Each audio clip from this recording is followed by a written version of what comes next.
ça vous est déjà peut-être arrivé d'avoir peut-être un regard critique de la part, par exemple, d'un scénariste sur un dessin, ou essayer de voir en fait le dessin de mieux l'approprier, ou essayer de négocier, ou essayer de modifier peut-être un élément plus libéré ou... Oui, ça arrive, bien sûr ça arrive. Ça arrive parce que la différence entre un scénariste et un dessinateur, c'est que le scénariste est, quand il n'est pas dessinateur, parce qu'un scénariste dessinateur, c'est pas pareil qu'un scénariste qui est uniquement scénariste, enfin littéraire. Parce que le littéraire pense avec des mots. Hein. Un dessinateur, il pense avec des formes. Et donc, ce sont deux registres différents. Quand le scénariste pense son scénario, il pense avec des fantômes. Il pense que c'est une vraie forme. En fait, non. C'est une forme fantomatique, exactement comme celles qui sont générées quand on lit un roman. Quand on lit un roman, on fabrique des formes, mais qui sont des fantômes. Ce n'est pas des réalités. Et c'est pour ça que c'est difficile de faire passer ça au cinéma, ou à la télévision, ou en bande dessinée, parce que, justement, on a des fantômes qui sont beaucoup plus riches, a priori, qu'une forme installée. Et donc, le scénariste, lui, il a ses fantômes, et quand il voit arriver la page, forcément, elle n'est pas adaptée à ces fantômes. Et donc, à ce moment-là, le scénariste doit abandonner, quand il donne son scénario à un dessinateur, il doit absolument abandonner ses idées. Il faut qu'il laisse le dessinateur faire. Si il vient un autocrate, s'il vient dictatorial dans la manière de suivre la réalisation de la bande dessinée, à ce moment-là, il va frustrer le dessinateur de son plaisir. C'est le dessinateur qui raconte. Ça, c'est ma conviction. Ma conviction, c'est le dessinateur raconte.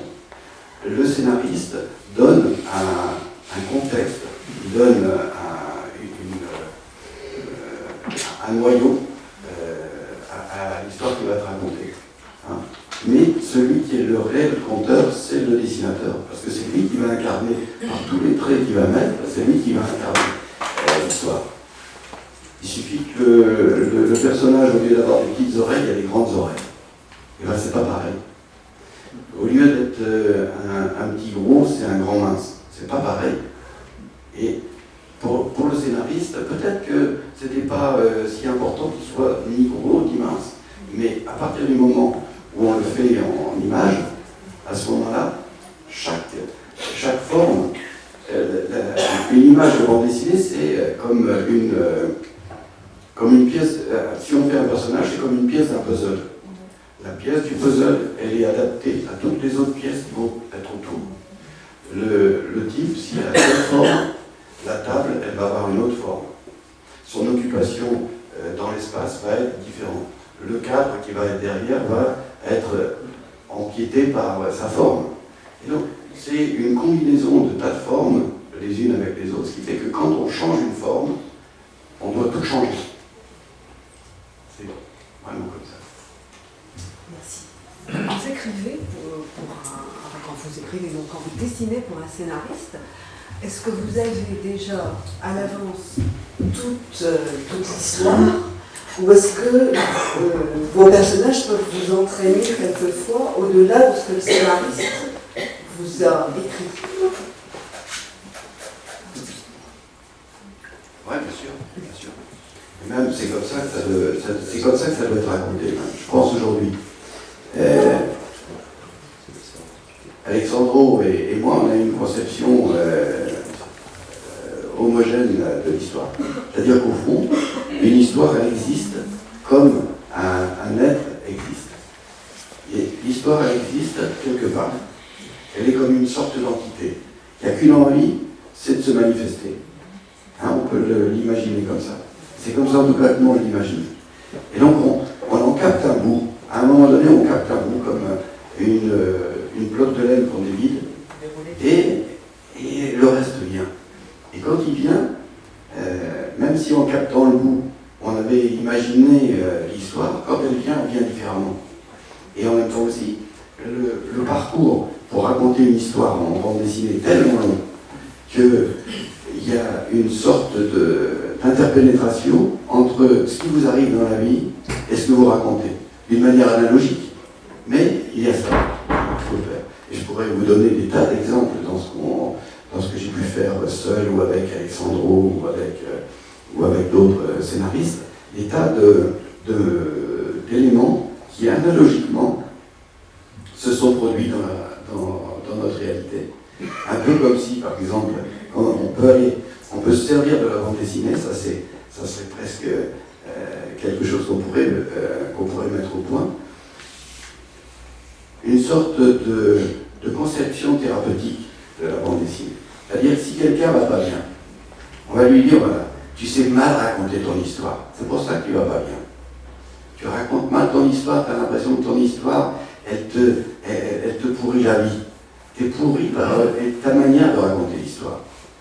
Si tu racontes l'histoire en exaltant tout ce qui t'est arrivé, tu deviens autre chose, tu deviens comme un héros, tu as dépassé toutes les... Et donc, il faudrait dire ça aux psychanalystes, ça c'est ce que je pense. Les psychanalystes, ils sont là et ils écoutent l'histoire, peut-être comme des enfants, et qui aiment bien qu'on leur raconte des histoires. C'est un peu comme ça que j'imagine un psychanalyste. Il est dans son fauteuil, et puis un gars il arrive, il raconte son histoire. Et il s'endort. Parce que l'histoire, elle est mal racontée. Il raconte mal son histoire. C'est toujours la même qu'il raconte, etc. C'est la même fois. Et même s'il essaye de lancer des perches, et il raconte encore mal. Alors que si le psychanalyste se disait, mais moi je vais l'aider à raconter bien son histoire, je vais faire en sorte que son histoire, ça soit plus un truc pathologique, mais que ça devienne une légende. C'est sa propre légende. Hein? Si on prend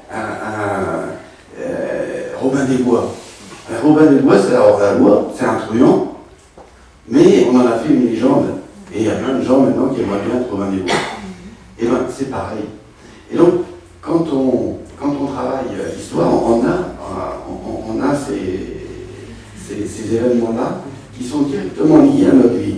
C'est comme ça que je me suis rendu compte de ça. C'est-à-dire qu'à certains moments, j'utilisais l'histoire comme un phénomène incantatoire.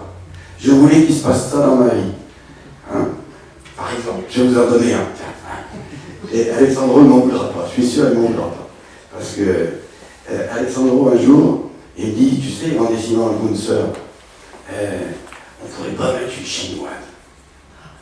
Ouais, tu ne peux pas me dessiner une chinoise. Le Bouncer est amoureux d'une chinoise ou une chinoise est amoureuse du Bouncer. Hein, le Bouncer, c'est le personnage principal. J'ai dit, ok, Alexandro, ok, je vais te faire ta chinoise. Et il dit, tu sais, parce que j'aimerais tellement faire l'amour avec une chinoise. J'ai jamais fait l'amour avec une chinoise. On fait la chinoise et on l'a fait sur 2-3 albums. Et actuellement, Alexandro est marié avec une chinoise. Et donc, on a créé un phénomène incantatoire. Donc,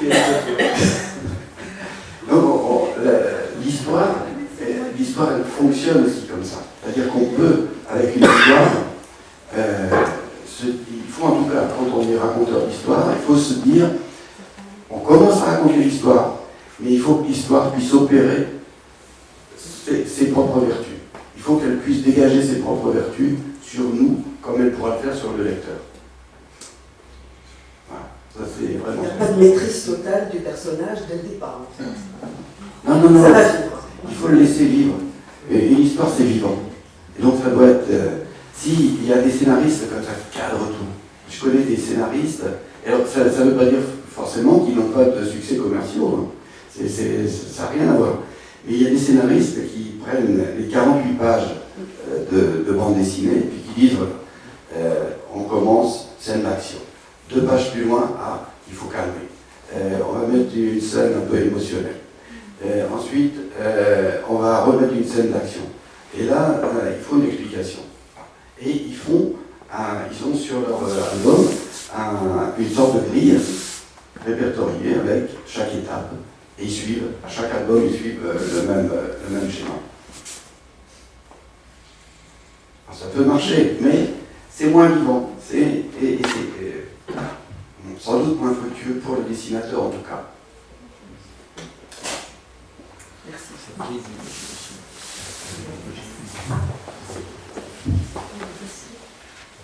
Alors, il y avait une énigme pour moi un peu dans votre œuvre. Vous avez parlé de Bouncer, justement. L'univers ou les univers de François Bouc sont quand même plutôt des univers fantastiques. Et là, même si c'est encore Jodorowsky le scénariste, on est dans le western. C'est complètement autre chose. Oui. Mais au fond, c'est quand même un western un peu fantastique. C'est un western fantastique, petitement fantastique, mais qui est le fantastique qui existe. Parce qu'on ne peut pas s'empêcher. Une histoire qui soit unique, une histoire uniquement, je dirais, organique, chirurgicale, pensée comme les westerns américains. En fait, la plupart des westerns américains, ils nous laissent sur une sorte de frustration. Pourquoi? Parce qu'il manque une dimension. Je me suis rendu compte de ça, par exemple, dans la présentation, on parlait du Dr Jekyll et Mr Hyde. Pour moi, ça, c'est une des histoires les plus emblématiques. Pourquoi? Parce que pendant toute l'histoire, on nous parle du bien et du mal. On nous parle de ça pendant toute l'histoire. Il y a une énigme. Comment est-ce qu'on arrive à... Et à la fin, on n'a pas résolu l'énigme. Ce qui nous a fait rentrer dans l'histoire, c'est l'énigme, c'est l'étrangeté. Et réussir à terminer une histoire sans limiter l'étrangeté, sans la ramener à quelque chose d'organique, du genre, oui, un meurtre abominable à tel endroit, quel est le monstre qui a pu faire un tel acte, Et donc on va se dire, mais c'est qui, pendant tout le bouquin, on va essayer de lire, essayer de découvrir qui a pu faire ça. Et pendant tout le bouquin, on est en sympathie avec un monstre. On est en train de cultiver notre monstre pendant tout le bouquin. Et puis à la fin, on dit, ben non, c'était le gars parce qu'il avait un problème d'assurance et sa femme avait souscrit une assurance vie et qu'il a fait ça, et que voilà. Et ben voilà, c'est ça la fin de l'histoire. Et c'est totalement indigent. Et les fins d'histoire sont souvent totalement indigents. Tel que je l'ai dit. Ça peut satisfaire, mais tel que je l'ai dit. Pourquoi? Parce qu'elles perdent la partie d'étrangeté et qui nous a motivés à la lire. Ça commence avec l'étrangeté. Et donc on est en train de fricoter avec notre étrangeté personnelle. Et à la fin, on n'a plus notre étrangeté. C'est simplement un truc tout con de la vie de tous les jours. Ah ouais,